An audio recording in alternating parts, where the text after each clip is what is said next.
ప్రియుడితో కలిసి భర్తని చంపేయడం, హనీమూన్ హత్యలు. శ్రీ విష్ణు రూపాయ నమశివాయ.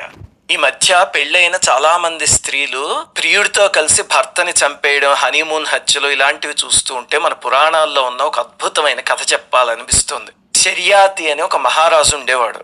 ఆయనకి సుకన్య అనే ఒక కూతురు ఉండేది, మహా సౌందర్యవతి. ఒకసారి వనవిహారం కోసం తల్లిదండ్రులతో కలిసి చెలికత్తెలతో కలిసి ఆ దగ్గరలో ఉన్న ఒక అడవికి వెళ్ళింది.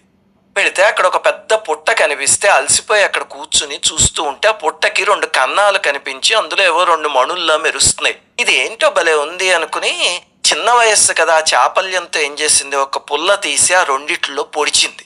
పొడిస్తే అబ్బా అని వినిపించింది నీరసంగానో. పుల్లకి రక్తం అంటుకుంది. అయ్యి బాబాయ్ అదేమిటో అనుకుని అక్కడ పడేసి భయపడి వెళ్ళిపోయింది. ఆ తరువాత ఏమైంది, రాజ్యంలో అందరికీ మలమూత్ర బంధనం జరిగి రాజుతో సహా అందరికీ మలమూత్రాలు బంధింపబడ్డాయి.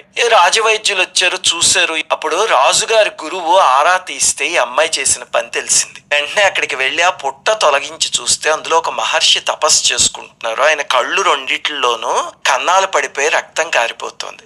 ఆయన పేరు చవన మహర్షి. ఆయన పాపం ఏమీ శపించలేదు వీళ్ళని, కానీ మహాత్ముడిని ఏడిపించేసరికి ప్రకృతి విధించిన శిక్ష అది. అప్పుడు రాజుగారు, అయ్యో స్వామి మా వల్ల ఇలా జరిగింది అంటే, నాయన నేను ఇప్పుడు ఏం చేయను, నేను అంధుణ్ణి వృద్ధుణ్ణి ఎలా జీవించను అన్నాడు ఆయన. రాజుగారు వలసినంత ధనం ఇస్తాను అంటే, ఈ లోపల అమ్మాయి చూడండి, ఆ అమ్మాయి గొప్పతనం. నేను తప్పు చేశాను కదా, నేను ఆయన్ని వివాహం చేసుకుంటాను అని చెప్పి ఆయన్ని వివాహం చేసుకుంటే వెంటనే వాళ్ళకి ఆ మలమూత్ర బంధనం అనే సమస్య పోయింది.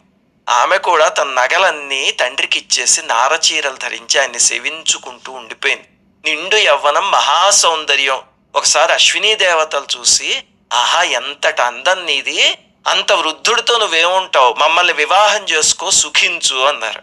అనేసరికి ఆమె అంది, అంధుడైనా వృద్ధుడైనా నా భర్తే నాకు ఇష్టం, తాళి కట్టాడు, మీరు ప్రలోభాలకి గురి చేశారా, శపిస్తా జాగ్రత్త అంది. వాళ్ళు ఆశ్చర్యపోయి, ఆహా ఏం పాతివ్రత్యం అమ్మనిది, ఏదైనా వరం కావాలంటే కోరుకో అంటే భర్త దగ్గరికి తీసుకొచ్చి ఆయనకి ఆరోగ్యాన్ని ప్రసాదించండి అని అడిగింది. వాళ్ళు మహర్షిని ఒక సరోవరంలో ముంచగానే ఆయనకి కళ్ళు పరిపూర్ణమైన యవ్వనం వచ్చి, అంటే అలా మహర్షి తెప్పించుకోలేక కాదు, ఆయన కర్మని కరిగించుకోవడానికి చేసిన పని. ఆయన ఎంత శక్తిమంతుడో చూడండి. అప్పుడు అశ్విని దేవతలను అడిగాడు, నేను మీకు ఏదైనా వరం ఇస్తాను, ఏం కావాలో కోరుకోండి అని.